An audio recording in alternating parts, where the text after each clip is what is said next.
एक good news ये है कि अब अपने चैनल पर ग्रेजुएशन और पोस्ट ग्रेजुएशन यानी कि बीए और एमए का कंप्लीट कोर्स अवेलेबल है।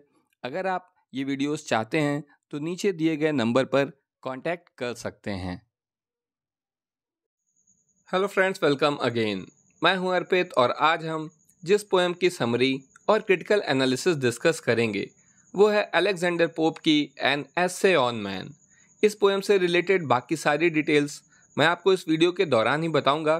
तो आइए चलिए शुरू करते हैं और हमेशा की तरह हम शुरुआत करेंगे इस पोएम की समरी से। The poem is an attempt to vindicate the ways of God to man, यानी कि ये पोएम एक प्रयास है गॉड के जो वेज हैं यानी ईश्वर हमारे साथ इंसान के साथ जो कुछ भी करते हैं उसको जो है सपोर्ट करना या उसको जायज़ ठहराना। तो ये जो है एक ऐसा ही अटेम्प्ट है, ए वेरिएशन ऑन मिल्टन्स अटेम्प्ट। और ये एक किस्म जिस तरह से मिल्टन भी ऐसा ही करते थे तो उसी का ये एक प्रकार है, वह उसका ही एक ये वेरिएशन है जो कि उन्होंने किया था कहाँ पर, इन पैराडाइज लॉस्ट में, to justify the ways of God to man, जिसमें उन्होंने गॉड के वेज को ह्यूमंस के लिए जस्टिफाई किया था कि ईश्वर जो करते हैं वो अच्छा ही करते हैं। It challenges as prideful and anthropocentric world view, यानी कि देखिए ये पोएम जो है ये क्या चैलेंज करती है, ये जो है जो इंसान जो होता है तो उसके अंदर एक घमंड होता है, तो एक प्राइडफुल जो है जो वर्ल्ड व्यू है हमारा कि जिसमें हम जो है बहुत गर्व करते हैं, अपने आप को बहुत बेहतर समझते हैं। खासतौर से देखिए आप अलेक्जेंडर पोप का जो ज़माना था उस टाइम क्या था कि दो लोग, एक तो साइंस तरक्की करना शुरू कर चुका था तो इन लोग जो थे ये भी बोलते थे कि हम गॉड से बेहतर हैं, और दूसरे जो ज्योतिष से रिलेटेड थे वो भी ऐसा दिखाते थे कि उन्हें सब कुछ मालूम है, उन्हें सारी जानकारी है। तो इस तरह से वो भी अपने आप को लगभग गॉड के समकक्ष ही समझते थे। तो इसी व्यू को यहाँ पर इन्होंने चैलेंज किया है। The poem is not solely Christian, हालांकि ये पोएम सोलली क्रिश्चियन नहीं है, इसका मतलब जो क्रिश्चियन राइटिंग्स हैं उन पर बेस्ड नहीं है। However, it makes an assumption that man has fallen, लेकिन फिर भी एक assumption जो है बनाती है कि man जो है man has fallen and must seek his own salvation, कि man जो है वो जो है गिरा है और उसको खुद अपने salvation को पाने की कोशिश करनी चाहिए। salvation मतलब something like मोक्ष, मोक्ष आप लोग समझते ही होंगे कि जिसमें आपको हेवन मिल जाए। क्रिश्चियन बिलीफ में जो है मोक्ष जैसी चीज़ एग्जैक्टली नहीं होती, वहाँ पर क्या होता है कि आपको जो है हेवन में जगह मिले। इट कंसिस्ट ऑफ 4 एपिस्टल, और ये 4 एपिस्टल से बना हुआ है। एपिस्टल मतलब पैराग्राफ, वैसे ये एक फॉर्म ऑफ लेटर राइटिंग है, एक फॉर्म की राइटिंग होती है एपिस्टल। तो ये 4 एपिस्टल से बना है। That are addressed to lord Bolingbroke. देखिए लॉर्ड बॉलिंगब्रोक को जो है ये संबोधित है या उनको एड्रेस किया गया है इन एपिस्टल में। एपिस्टल लिटरेचर की एक ऐसी फॉर्म ऑफ राइटिंग है जिसे लेटर्स के फॉर्म में लिखा जाता है। Pope presents an idea of his view on the universe, और इस पोएम में जो है इस यूनिवर्स पर पोप अपने व्यूज के आइडिया को प्रेजेंट करते हैं कि उनका क्या विचार है इस यूनिवर्स के बारे में। He says that no matter how imperfect, वो ये कहते हैं कि चाहे जितना भी इम्परफेक्ट, कॉम्प्लेक्स, इंस्क्रूटेबल का मतलब होता है कि जिसे स्क्रूटिनाइज न किया जा सके, यानी जिसकी जांच परख या निरीक्षण न किया जा सके, और कॉम्प्लेक्स मतलब जटिल तो आप जानते ही हैं, इम्परफेक्ट माने भी जानते हैं। तो ये कह रहे हैं कि नो मैटर हाउ, कि चाहे कितना भी जो है इम्परफेक्ट, कॉम्प्लेक्स और inscrutable and disturbing the universe appear, ये यूनिवर्स हमें दिखाई देता है, the universe appear to be, it functions in a rational fashion, लेकिन ये यूनिवर्स हमें भले दिखता है कॉम्प्लेक्स, इंस्क्रूटेबल, डिस्टर्बिंग, लेकिन असल में ये क्या है, ये जो है फंक्शन करता है रेशनल फैशन में, यानी बिल्कुल तर्कवादी तरीके से फैशन करता है, काम करता है according to the natural law, यानी कि जो नेचर ऑफ लॉ है या लॉ ऑफ नेचर है, मतलब प्रकृति के जो नियम है ये बिल्कुल उनके हिसाब से ये चलता है, भले ही हमें उन लॉज की जानकारी नहीं है। The natural laws consider the universe as a whole, a perfect work of God, और जो नेचुरल लॉ हैं ये यूनिवर्स को जो है एज अ होल कंसीडर करते हैं, और ये बिल्कुल परफेक्ट वर्क है गॉड का, यानी कि गॉड ने ये लॉज बनाए हैं और ये यूनिवर्स को एज ए होल जो है कंसीडर करते हैं ये लॉ, और गॉड ने इसको बनाया है, जो कि एक परफेक्ट वर्क है। हमें नहीं समझ में आता तो ये हमारी कमी है, इसमें गॉड की या इन लॉज की और यूनिवर्स की कोई कमी नहीं है। To humans it appears to be evil, और अक्सर होता क्या है कि हमको ये एविल लगता है, and imperfect in many ways, और बहुत बार हम समझते हैं कि ये तो इम्परफेक्ट है, गलत है, ऐसा नहीं होना चाहिए था।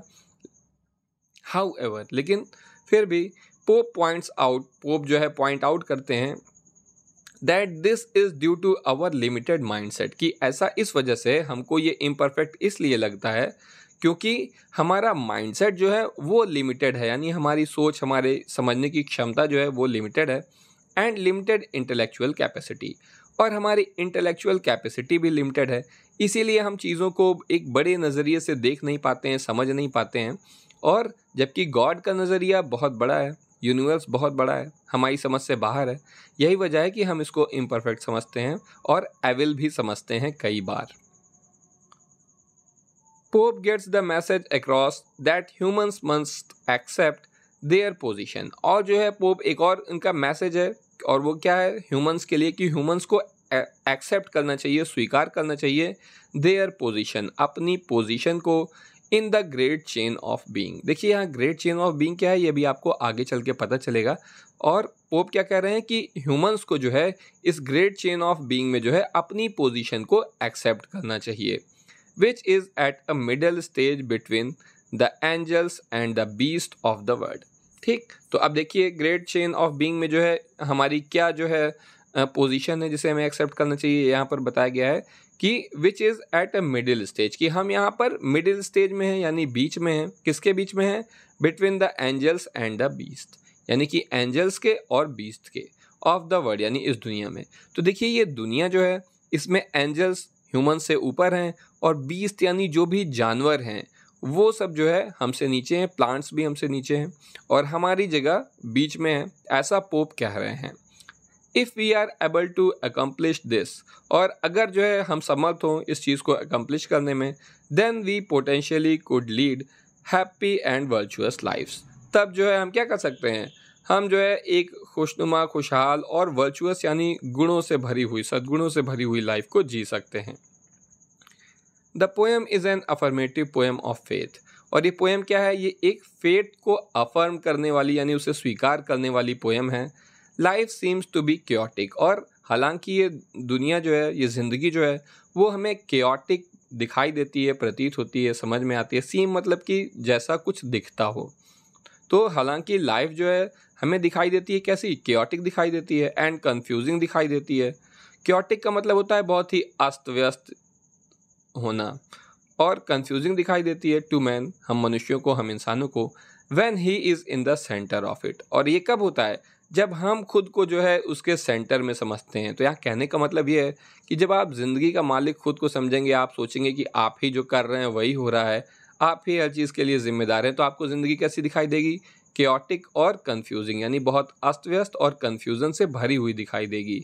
But according to Pope it is really divinely ordered, लेकिन सच्चाई ये है कि ये जो हमारी ज़िंदगी है ये वास्तव में क्या है, ये डिवाइनली ऑर्डर है, यानी कि ऑर्डर्ड है। ऑर्डर मतलब क्रम में है, और ये हमारी ज़िंदगी के क्रम को किसने बनाया है? किसी डिवाइन पावर ने बनाया है। ठीक, तो अगर आप ये समझें कि नहीं भाई ऐसा नहीं है, मैं ही सबसे बड़ा नेता नहीं हूँ, और क्या है कि जो गॉड ने जैसा क्रिएट किया है इस यूनिवर्स को, जैसा उनकी इच्छा होगी, जैसा वो चीज़ों को चलाना चाहते हैं वैसा होगा। मेरा काम क्या है कि बस केवल अपना काम करते जाना है। तो अगर हम ऐसा सोचेंगे तब फिर हमारे लिए ये लाइफ केओटिक और कंफ्यूजिंग नहीं होगी, क्योंकि तब हम जानते हैं कि सब कुछ ईश्वर की मर्जी से हो रहा है। आगे देखते हैं। इन पोप्स वर्ड, यानी पोप की दुनिया में, गॉड एग्जिस्ट, गॉड जो है एग्जिस्ट करते हैं, and is what he centres, और वो ही इसके सेंटर में है, सेंटर द यूनिवर्स, यानी यूनिवर्स के सेंटर में गॉड ही हैं, around in order to have an ordered structure. ठीक, और वो ही जो है इसका ऑर्डर्ड स्ट्रक्चर उनके ही इर्द गिर्द बना हुआ है। The limited intelligence of man can only take in tiny portions of this order, और हम इंसानों का जो लिमिटेड इंटेलिजेंस है, यानी हमारी जो छोटी बौद्धिक क्षमता है, जितनी भी हमारी इंटेलेक्चुअल कैपेसिटी है, उससे हम क्या कर सकते हैं, वो केवल tiny portion of this order, ये जो यूनिवर्स का ऑर्डर है इसके केवल एक टाइनी पोर्शन को, यानी टाइनी मतलब छोटा, एक छोटे से पोर्शन को ही हम जो है इस ऑर्डर के समझ सकते हैं। एंड कैन एक्सपीरियंस, और इसे एक्सपीरियंस कर सकते हैं ओनली पार्शियल ट्रूथ, तो हमें केवल पार्शियल ट्रूथ यानी सीमित सत्य ही पता चलता है, वास्तविक सत्य के बारे में तो हम जान ही नहीं सकते, समझ ही नहीं सकते।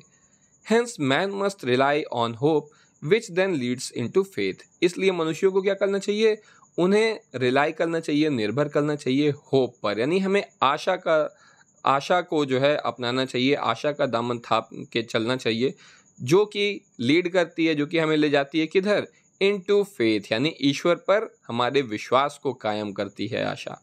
जैसे कि आपके साथ कुछ बुरा हो रहा हो लेकिन आप उम्मीद रखें कि नहीं सब कुछ अच्छा हो जाएगा, सब कुछ ठीक हो जाएगा, और फिर क्या होगा, अगर आप ऐसा करेंगे तो फिर आप ऑलरेडी आपके भीतर फेथ पैदा होगी, आप ईश्वर पर विश्वास करना शुरू करेंगे। तो यही बात यहाँ पर कही जा रही है। Man must be aware of his existence, यानी कि जो इंसान है उसे अपने एग्जिस्टेंस के प्रति अवेयर होना चाहिए, जागरूक होना चाहिए, इन द यूनिवर्स, इस यूनिवर्स में, and what he brings to it, और हम जो है इस यूनिवर्स में क्या लाते हैं, ठीक, हमारी वजह से इस यूनिवर्स में क्या है, इसके प्रति भी हमें अवेयर होना चाहिए। और किस संदर्भों में बात हो रही है, इन टर्म्स ऑफ रिचेस, यानी हम यूनिवर्स को कितना समृद्ध बना रहे हैं, पावर एंड फेम, और हम कितने पावरफुल हैं, क्या हमारी फेम है, इन सब चीज़ों के प्रति हमें जो है अवेयर रहना चाहिए। इट इज़ मैन्स ड्यूटी, और ये मनुष्य की ड्यूटी है, to strive to be God regardless of other situations. देखिए ये बहुत ही इंटेलिजेंट बात इन्होंने कही है वाकई में, कि ये क्या कह रहे हैं। हालांकि देखिए आप में से बहुत से लोगों को एक गलत भी लगेगा, लेकिन एक्चुअली ये बात सही है कि इट इज़ मैन्स ड्यूटी, हाँ ये इंसान की ड्यूटी है, to strive to be God, कि वो ईश्वर जैसा बनने की कोशिश करे, रिगार्डलेस ऑफ अदर सिचुएशन, बाकी सिचुएशन चाहे जैसी भी हो, लेकिन हमें कोशिश करना चाहिए कि हम ईश्वर जैसा बने। तो हालांकि बहुत से लोग कहेंगे कि नहीं, इंसान को ऐसी कोशिश नहीं करनी चाहिए, लेकिन वास्तव में पोप क्या कह रहे हैं, वो ये कह रहे हैं कि होता क्या है कि बहुत से लोग मान ही लेते हैं कि मैं तो गॉड ही जैसा हूँ, मैं बिल्कुल परफेक्ट हूँ। इंसान क्या है, इंसान से गलतियाँ होती हैं। हमें क्या कोशिश करनी चाहिए कि हमें ये जानना चाहिए, हमें अवेयर होना चाहिए कि इंसानों से गलतियाँ हो जाती हैं, लेकिन हमें कोशिश करनी चाहिए कि हमसे कभी कोई गलती ना हो, ठीक है। तो हमें क्या करना चाहिए, हमें गॉड जैसा बनने की कोशिश करनी चाहिए। इसका मतलब ये नहीं है कि ये मान लो कि हाँ मैं गॉड जैसा हूँ, मैं बिल्कुल परफेक्ट हूँ, मेरे अंदर कोई कमी नहीं है, बल्कि हमें परफेक्ट बनने की कोशिश करनी चाहिए। ये असल में ये एक सटायर है उन लोगों के ऊपर जो अपने आप को परफेक्ट मानते हैं, अपने आप को गॉड जैसा मानते हैं, गॉड जैसा क्या बल्कि गॉड ही मानते हैं।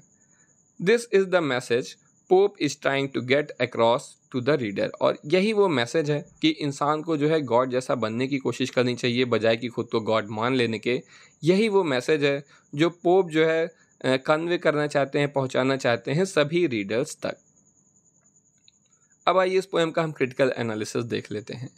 An essay on man, philosophical essay written in heroic couplet, यानी कि ये एक फिलोसफिकल एसे है, एन एसे ऑन मैन, और जिसे लिखा गया है आयम्बिक पेंटामीटर में बाय अलेक्जेंडर पोप के द्वारा, पब्लिश्ड इन 1733-34। तो 1733-34 में पब्लिश हुई थी, और ख़ास बात यह है कि पोप ने इस पोएम को एनोनिमसली जो है पब्लिश किया था, यानी उन्होंने अपना नाम यहाँ पर नहीं दिया था, क्योंकि पोप के बहुत सारे आलोचक थे, वो बहुत बड़े स्टार थे इंग्लिश लिटरेचर वर्ड के, तो वो ये देखना चाहते थे कि अगर मेरा नाम ना जुड़ा हो तब पब्लिक और जो क्रिटिक्स हैं वो इस पोएम को किस तरीके से लेते हैं। तो जब ये पोएम पब्लिश हुई तो बिल्कुल इसने धूम मचा दी, लोगों ने इसकी बहुत तारीफ़ करी, और जब पता चला कि असल में इसके राइटर अलेक्जेंडर पोप हैं तो जाहिर सी बात है कि बहुत से लोगों को काफ़ी दुख हुआ होगा।